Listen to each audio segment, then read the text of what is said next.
Let's go sunning, it's so good for you.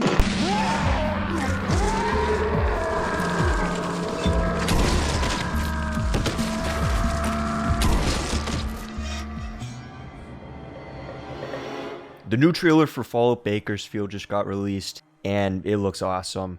No real surprise there, it's being made by Alexander Berezin, also known as Red 888 Guns, who I've talked about in my classic Fallout Iceberg series. But while I did talk about his artwork and his love of classic Fallout, even the New Blood interactive game he's working on, I forgot to mention this project of his, and now's the perfect time to do so.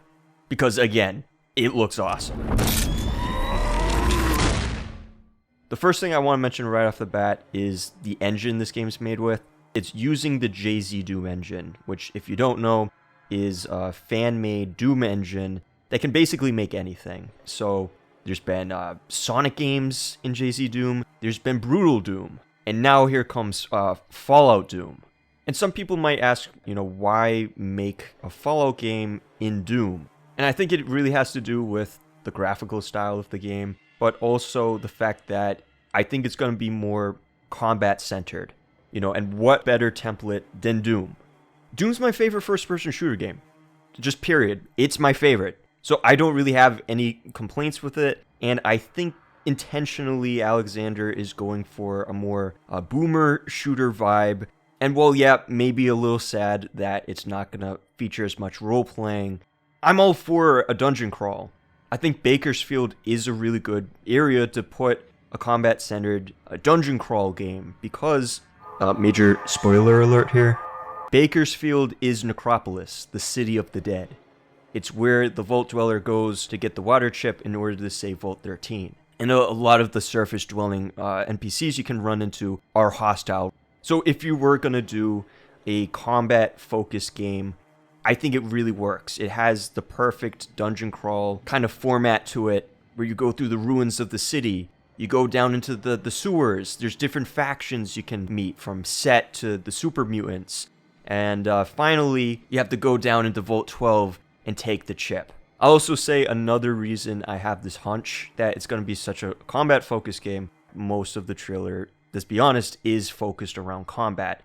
And not a problem here, because the combat we do see here, it looks great. It's crunchy, it's visceral, there is actual environmental damage you can do, like punching a dude into a toilet causes it to break. And this isn't like fake. It would be easy to see this footage and be like, maybe this is like kind of touched up, but you can genuinely accomplish this in the Doom engine. There's a lot you can do with it. You can also accomplish the mega violence. Fallout 1 had this vision document, and the first bullet point was that the game would have different ways of eviscerating people. And we get to see that here.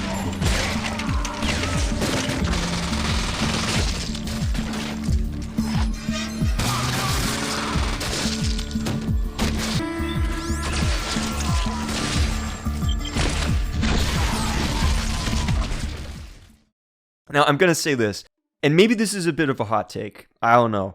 One of my gripes with the new Bethesda games compared to the old ones is the gore, is the mega violence. I actually prefer the gore in the original games, the Interplay games. I think in the Bethesda games, there really hasn't been much evolution from Fallout 3, which I give a pass, but I can't really anymore, because it's the same popping people's limbs off, or popping people entirely. And then I compare this to the original games, where I'll just let it speak for itself.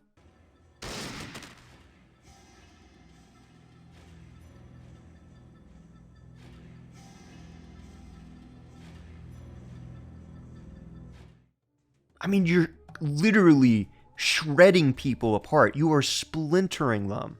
I like that. I like the visceral nature of that and just blowing bodies apart. Another Bethesda-produced game, Doom Eternal, had this entire body damage system where you're taking chunks off depending on where your bullets are hitting. Left 4 Dead 2 has that kind of system. And the Bethesda Fallouts really don't. They don't tap into that full potential I think they could have. But here, I like them a lot. I'm also going to make an assumption here that there's not going to be a level system. I think it's going to be the traditional Doom approach where you have 100 health and weapons pack a punch. No level scaling, none of that bullet spongy stuff in the Bethesda games. Just pure ripping and tearing. And I'm all for that. Before I end the video, I just have a couple of other notes I want to touch on. Bakersfield is a huge deal. It's the first thing that we see outside of the television in the Fallout 1 intro. It's the ruins in the background of the title screen. Heck, we even get to see the Interplay logo in this little globe right here. So a lot of homages right off the bat. And speaking of homage, we get the ink spots. Fallout 1 started off with the ink spots song, maybe. Here we get I'd Climb the Highest Mountain. And while I would personally think the lyrics are Red 88 Guns climbing the highest mountain for this franchise and the old school games that he clearly likes, I do think it ties into the Vault Dweller story. You know, he's come to Necropolis, the city of the dead itself, to get this water chip and save his people. He would climb that highest mountain for his fellow Vault Dwellers. We also see something above the Bakersfield sign, and I'm actually a little stumped on what this is supposed to be. I don't think it's a cloud. I don't think it's any mist. I actually think it's a hologram. One almost looks like a horse, and I can't really make out the other one. But if I had to speculate, I think these are holograms. I think these are kind of these faded projections, and this is kind of a relic of the past, where you'd be driving into the city, and there'd be these like grand holograms displayed above the sign, and now they almost look like ghosts.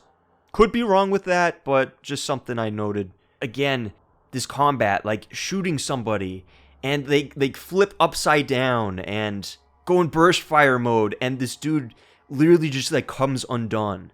It's not like he ragdolls either. He literally is just torn to pieces. And when he falls down, even more of him is flying off. Knives aren't just melee weapons, you can also throw them, which is really cool, and I wish that was something you could do in the new games. But alas, no throwing skill. The last thing I'll add is I do think there's going to be more than just Necropolis. Right before the title card, we get to see an encounter with Harry, where there's some dialogue, and you're presented the choice of going to see the lieutenant. I actually think maybe this is going to be a little bonus level or something. Maybe as an optional encounter, you get to go over and meet him, and it's a tough like mini boss or something, but you can win out and explore the rest of Mariposa military base. Or I could be completely wrong, and you're basically in a no-win situation. But yeah, that's basically my thoughts on the Fallout Bakersfield trailer. I'm really looking forward to it. I like Red 88 Gun's work a lot, and I do have faith that he can pull this off. Combat looks really fun.